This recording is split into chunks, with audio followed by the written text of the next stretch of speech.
Good morning, world. How you guys doing on this fine hump day? Shaky daky quack quack. Got some in my glasses. So, good morning. I got a sort of a, well, it's not a deep topic, but it is a deep topic. It is a deep topic. I ain't even gonna BS y'all. Right now, in these here United States of America, that just made it worse. In these here United States of America, I think something like 26 states. Oh, let me back up. I want to talk to you guys today about the culture. As you guys know or you see, almost all of the marketing that's going on nowadays surrounds or is based off of Black or African American culture, some way, shape, or form. Music, fashion, influencers, something. There's an influence some way, shape, or form in most of the market that's going on. That's because Black culture is growing in these here United States of America for a couple different reasons. It could be, well, I ain't gonna say a couple, I ain't gonna go down that list, but it's growing. What we see here, our hair, our clothes, the way we talk, the way the music has been, going back since Elvis days. But, the hair, like look at, I think a couple years ago they tried to give Kylie Jenner, credit, was it Kylie or Kim credit for cornrows. Like, oh my God, look at her flat braids. They're so fashionable, so this shirt, that's so. Like, the girl got cornrows in her head. Black people been wearing cornrows since the slave days, man. Come on now. Let's tighten up. To the gold teeth, dreadlocks. Shit, I see more and more white people with dreads nowadays than I've ever seen them. And, I don't... Your body do what you want to do, but I don't agree with white people with dreadlocks. That shit just looks crazy to me. Just me. Y'all dreads look wild and look dirty. But hey, whatever, it looks dirty. But Black culture is growing in the United States of America more and more and more and more and more. And with the growth and the expansion of that culture touching just about everything, especially mainstream stuff, more and more people are going to want to understand and know or even look into the cultures of Black people in America. And the more and more they look into the culture and the history of this culture, they will start to uncover some very, very, very, very dark history of the United States of America.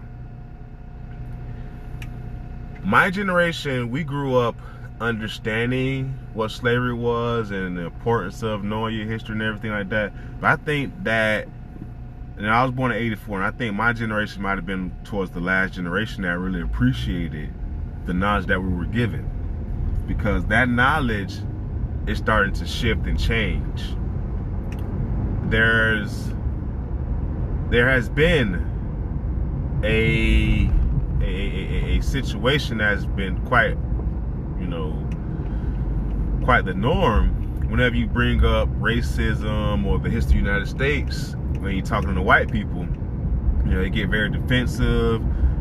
Some of them don't want to talk about it. Oh, that wasn't me. You don't know anybody that was a slave. My parent, I didn't do that to you. They get very defensive, like you're trying to assault, their character, when you're just trying to bring up the facts of the history of this nation. Now, don't worry, I'm going to get to the point. as our culture starts to grow and expand and take over marketing and everywhere else, more and more people are going to look into this culture and look into the history of this culture. And when you already have white people that don't want to have that uncomfortable conversation about our culture, what do you think is going to happen when more and more people start to look into the history of this culture and start to try and force that uncomfortable conversation to be had? Now, that's one side of this. Now, it's these reasons that I truly believe that spurred 26 states to introduce legislation to change the history books. Everybody wants to talk about Texas because Texas just passed a bill on Monday that basically said that they were not going to paint the KKK, the Ku Klux Klan, in a negative light. Won't say racism is immoral, and removes the I Have a Dream speech from Martin Luther King from the curriculum. Some textbooks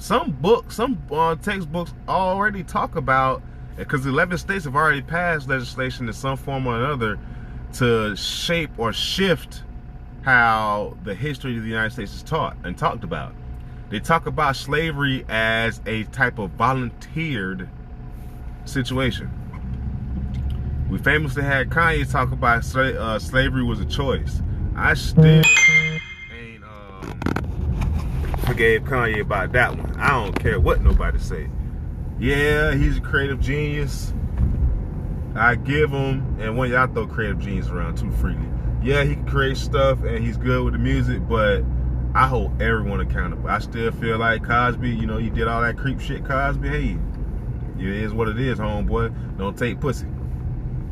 But to get back to the point, and don't tell me nothing about, oh, they ain't do that. You start comparing people's stuff, wrong is wrong, right is right. That's what the good book tells you. I don't want to look at one sin as matched up against the next sin. Sin is sin. Don't get in my DMs and my comments talking about all that bullshit about what with the white man. I almost told you something just now. But to get back to my point, in order for white Americans to feel comfortable wearing their cornrows, wearing gold teeth, listening to hip hop, you know, wearing black fashion and doing, you know, things more and more of the African American, that, you know, that you would more and more identify with being African American, you know, they're going to not want it. The more they start doing that thing, they want to get away from that uncomfortable past, that history that, you know, they don't want to talk about. When in reality, it's honestly how a lot of you all got your positioning in the world. In the previous video, I talked about the generational curse that the Jews were able to lift themselves out of, because, you know, when they came out of the Holocaust, you know, people weren't trying to help the Jews. You know, Jews had to, you know, try and figure things out. You know, a few nefarious backdoor deals happened, but all in all, you know, people kind of, you know, there was a safe haven for them provided. There was shelter. There was assistance, you know, to help them gain a footing in this world. And you know, we all see what the Jewish people are positioned. Well, we all see what the Jewish people are positioned right now. The African American people, on the other hand, when African Americans came out of slavery, there was no assistance, there was no love, there was no, you know, hand up. Actually, when they came out of slavery, they was introduced to segregation and Jim Crow, which was another form of slavery. And then, you know, after Jim Crow, you know, then we had, it went a little bit more clandestine, and people just was kind of like just under the radar racist. All in all, in order for white America to feel comfortable with culturally appropriating black culture, they must wipe out the history. That's what we're seeing happening right now. Like I said, 26 states just introduced legislation to revamp how history of the United States is taught in these schools. That means racism is not bad or immoral. You know, removing the MLK stuff, because you gotta think about it. You gotta remove MLK because you can't say he's a great man if you're not trying to recognize racism or segregation. If you're not trying to recognize all that, then what is Martin Luther King important for? What are we recognizing him for? You know, you got to connect the dots, people. You got to look at these stuff and really pay attention to what's going on. This is also why I say voting, you know, is very important, because people think voting only ties into the presidential election. Voting ties into this stuff like right here, what we're talking about right now, because it's the local legislatures. That's why I also say all politics is local, because local politicians are the ones that are making these changes like this, that are having a tremendous impact on your life. And you know, if y'all think I'm tripping, just think about the way that white Americans who choose to be racist are comfortable being racist, are comfortable being bigots, are comfortable just spewing that bullshit. And if you think I'm tripping, I just shared a story on Facebook in I think in Tanner, Alabama, where we had a white congressman stand up in a council meeting and use the word house nigga. Do we got a house nigga in the building?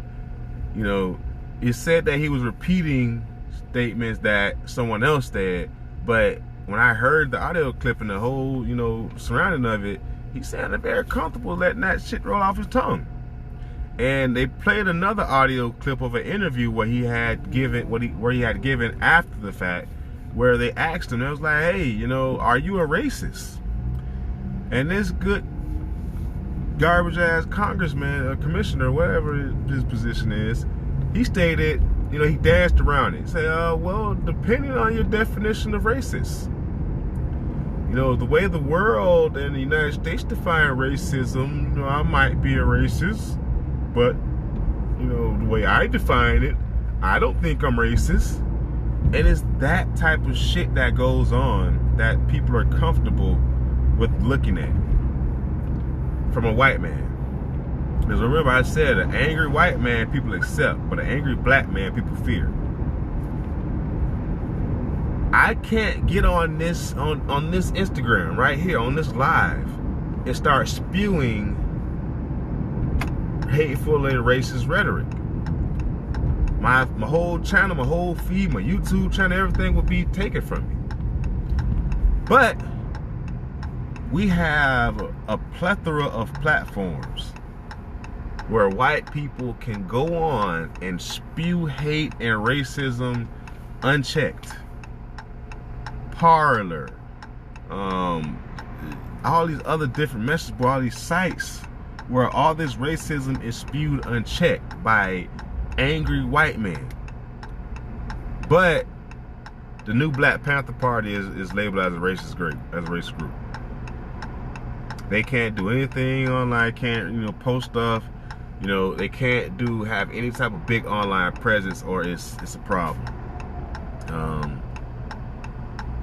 The Moors had a situation where, I think it was in Delaware, where some Moors, you know, had a situation with the police, and, you know, people try to blow it out of proportion. Like, oh my God, these people with guns, like, y'all go around these country bumpkin towns and see Billy Bob strapped with 2 sidearms, a shotgun, and an AR-15 in his back window, and nobody bats an eye at it. All while he's waving a Confederate flag. Nobody bats an eye at it. But if I wear a Black Lives Matter t-shirt, I hate the police. You know, in order for white America to feel comfortable culturally appropriating black culture, things like this must happen. They must, you know, find ways to make themselves feel comfortable with the history of the United States, which we all know is not a very pretty history. You know, slaves were given the rights, and then women were given rights. You know, it's a crazy situation. Come on, what the hell? That's a hell of a place to stop, dummy. We got a lot of work to do in the United States of America, because if we don't start doing the work now, we're going to be in a horrible situation. Well, excuse me, we're going to leave our kids in a horrible situation. Because this is a one-way. It was like I said before. Oh, that just messed up my train of thought. We're going to leave our kids in a horrible situation if we don't start to pay attention and take things seriously now. One of the things that I say we need to mainly focus on that'll help change the situation, because I like to, you know, I bring the problems up, but I also like to bring solutions, drop my little solutions out there too. I'm a solution-oriented individual. We gotta have those tough, uncomfortable conversations with people. Unfortunately, you know, we live in a world where when you are direct or honest, or you try and have uncomfortable conversations with people, you know, they get defensive, they call you mean, they call you this, that, and other, you get labeled. I don't mind being that anymore. Somebody gotta be the bad guy. I don't give a fuck about being a bad guy. I never did, and probably never will. At this point in my life, I don't care.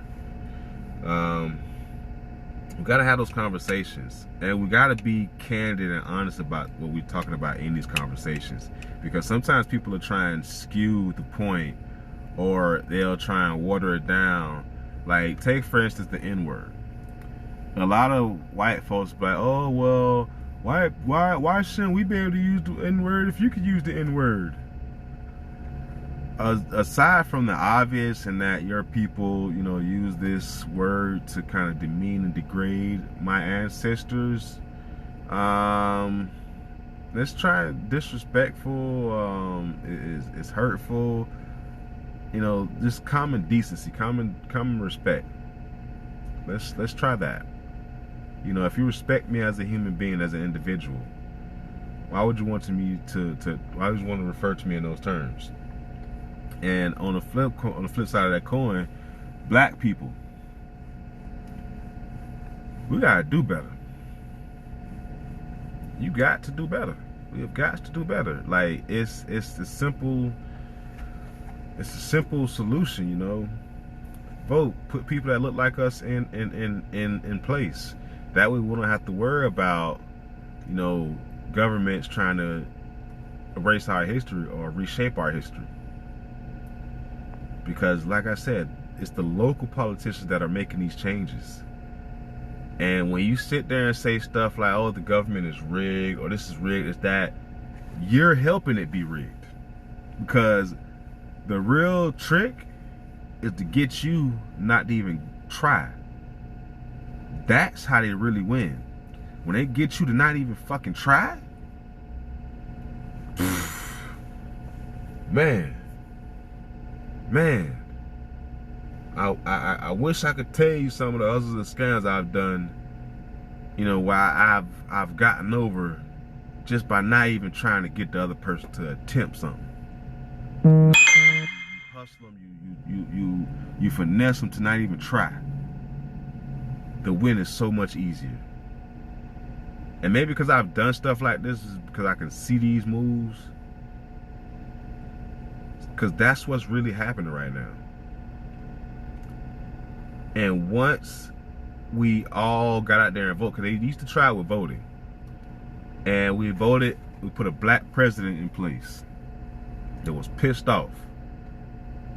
Never forget that Black Lives Matter started under a black president as a response to the uptick in racial violence that we had because America put a black man into office. They saw that. Trump got one over on us with the Electoral College play. But at the same time, they saw the numbers. He lost the popular vote. He did not get more votes than anybody. You got votes in the right states that counted. That highlighted the Electoral College. Biden took his game plan, went heavy in the Electoral College, the states with heavy Electoral College votes, and he still won the popular vote. So that woke America up. And say they get it. So now we gotta change it. And not only did they change a bunch of voting laws to try and make it more restrictive and difficult for you to get in there to vote, now they're attacking the school books. Now they're attacking the history. Because you didn't believe that voting was working. It was rigged. But then once they saw that you didn't believe that anymore, they changed it. And the more and more they culture appropriate and assimilate into our culture, trying to take over our culture, you know, people are starting to ask those uncomfortable questions about our history of our culture. And the only way to not deal with those uncomfortable questions that are going to pop up as more and more people, you know, and the other thing is to think about this, it's not just America that's assimilating to black culture. The world is loving black culture. You go to Europe, you know, the thing about this, the whole Pop Smoke delivery, his sound, the way he operated it, his whole drill rap scene, that's UK, that's London, that's Europe. He bought that here. You know, they had that going on over there. That was a part of the exchange. You know, our cultures are starting to bleed over into each other. And when people start to look at the history of our culture that's, you know, starting to dominate, you know, it's going to be some uncomfortable questions. And the only way to avoid those questions is to wipe out the history or change the history, rewrite the history. And that's essentially what is happening right now. We're in the middle of them rewriting the history books. And how are they able to rewrite these history books? Because we didn't vote to put people in place that look like us. We didn't vote to put people in place that value the same things as us. We didn't vote to put people in place that want to see our history, our culture, our world do better.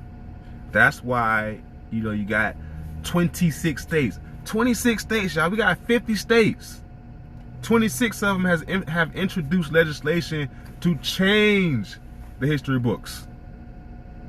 Think about that. Over half the United States of America is trying to rewrite the history books. They're restricting the way you can talk about racism. You can't talk about history. Texas says you can't even say the KKK is wrong anymore. Texas has removed the I Have a Dream speech from the curriculum. Martin Luther King's I Have a Dream speech, possibly the most famous speech in American history, has been removed from Texas curriculum, teacher curriculum. Think about that. Now, why would you remove that powerful ass speech? Because of the subject matter surrounding that speech. If I want to say that America is a good, healthy, nice place, I can't have this black man saying, I have a dream where, you know, we'll all be one people. Like, that goes, it goes in the face of what they're trying to do. So be mindful, guys. And 11 states have already put legislation in. I'm so thankful and happy that in the state of Florida, Ron DeSantis is a dickhead. Because yes, he's banned explicitly, yeah, we can't teach critical race theory in the state of Florida. Well, dumbass, we never tried to teach the critical race theory. Because in Florida, we just teach the history of Florida and the history of the United States in general. No fancy names. We call it history class. Plain and simple. And our history teachers, they tell us about the Seminole Indian Wars, about the history of our state, and the ugly history of our nation. You know, so I'll shout out to the school system, because if they had tried to put that critical race, that little label on there, then we might be in a situation. But because we don't label it,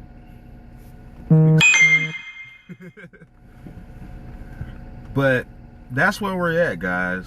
That's where we are at. And we got to be mindful of our culture. When we say do it for the culture, assess what are you doing. You know, are you trying to protect the culture? Are you trying to further the culture? Are you trying to strengthen the culture? Or are you just, you know, pandering to some bullshit? What are you doing for the culture? Because if we don't be mindful, if we aren't mindful, the culture won't be ours for long. And our history will be wiped out. You know, and that's the harsh, cold reality of it all. And Trump made these racists and bigots feel a lot more comfortable being in the open with their BS. And they got comfortable. They're not going back inside. They are not going back inside. Like I just told you, we had this Alabama congressman, commissioner, whatever it is, councilman, in the town hall meeting on Monday, this past Monday. Used the word house nigga. And then danced around the reporter asking him if he was racist. Well, it depends on your definition of racism.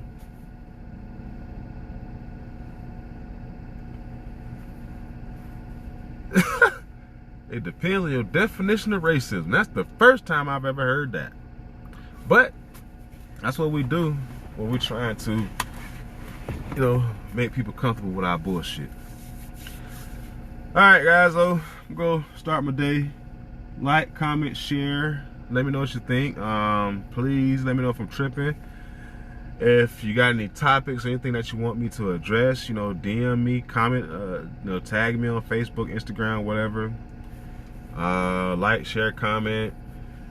If you need any juices, 100% cold pressed juices, greenerways.com, GREENERWAYZ.com. And yeah, stay safe, stay COVID free, guys. And just to circle back to my video today, I did say I am fully vaccinated, but that is not a PSA for you to go get vaccinated. I made that video as a PSA for you to protect yourself. There's some of you guys out there that are not vaccinated, that are out here operating like you are vaccinated. No mask, and just out here wilding. Protect yourself. Protect yourself. Please protect yourself. Please protect yourself. Because understand, the world is starting to see another wave. Down here in South Florida, all of our hospitals have now instituted restrictions on visitors, and most of the ERs are damn near to capacity. But, you know, DeSantis won't talk about that. But like I said, please protect yourself. If you're not vaccinated, please protect yourself. The whole entire Jackson Health system just put a, matter of fact, this morning, damn near our entire South Florida hospital network just put a brand new fresh start around the restrictions on. So when the hospital starts to do shit like that, that's a sign, guys. Pay attention. Be safe. Be mindful. Mask up. I'm fully vaccinated and I still got I mask up everywhere. Just because I don't trust some of y'all nasty motherfuckers. But stay safe, guys. Stay COVID free. Peace. Love y'all.